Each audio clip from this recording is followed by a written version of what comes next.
और हमारे साथ इस वक्त डॉक्टर अनीशा ढींगरा है, जो कि मनोवैज्ञानिक हैं, यशोदा अस्पताल से हैं। उनसे बात करते हैं। अनीशा जी, ये आज के इस दौर में 21वीं सदी में ये वाली सोच, ऐसी मानसिकता आखिर कैसे पनप रही है, जहां पे तंत्र मंत्र के नाम पे एक बच्चे की बलि दे दी? सो जब हम बात करते हैं इंडिया में इस तरीके के काफ़ी केसेस होते हैं, बहुत सारी मिस इन्फॉर्मेशन के चलते बहुत सारे लोग एक्चुअली सफ़र करते हैं। अगर मैं साइकोलॉजिकल पर्सपेक्टिव से बोलूँ तो इसके पीछे बहुत सारे रीजंस हो सकते हैं। जो हम साइकोलॉजी में बात करते हैं तो हम बहुत इंडिविजुअलाइज समझते हैं।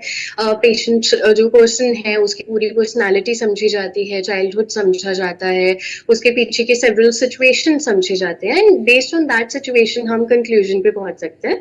बट डेफिनेटली यहाँ पे जैसे आपने बताया it's a very severe scene, जहाँ पे कुछ मिसअंडरस्टैंडिंग्स की वजह से, कुछ ऐसे मिथ्स की वजह से किलिंग्स हो रहे हैं, लोगों को सफर करना पड़ रहा है। तो ज्यादातर ऐसे केसेस में जो लोग हैं उनकी पर्सनालिटी बहुत बड़ा फैक्टर होती है। तो there are several personality factors जिनकी वजह से हमारे माइंड का डेवलपमेंट जो है, हमारे सोचने का तरीका, हमारे इमोशंस, हमारे बिहेवियर शेप होते हैं।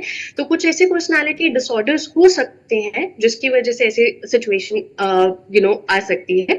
साथ में बहुत अलग अलग मेंटल हेल्थ इश्यूज भी होते हैं। कई बार कुछ साइकेट्रिक इलनेसेस हो सकती हैं, जैसे साइकोसिस हो सकता है, मेनिया हो सकता है, जिसके चलते जो पेशेंट है उस समय अपनी समझ में नहीं रहते हैं और ऐसे किसी चीज को अंजाम में ला सकते हैं।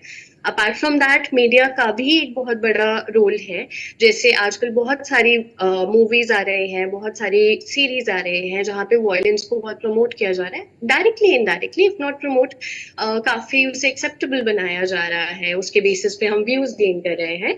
तो ऐसे में जो वायलेंस है वो डिसेंसिटाइज हो रहा है। जो जो वॉयलेंस है उसे लोग पसंद कर रहे हैं, लोग उससे कंफर्टेबल हो रहे हैं, लोग उसे एक अटेंशन सीख करने का तरीका मान रहे हैं।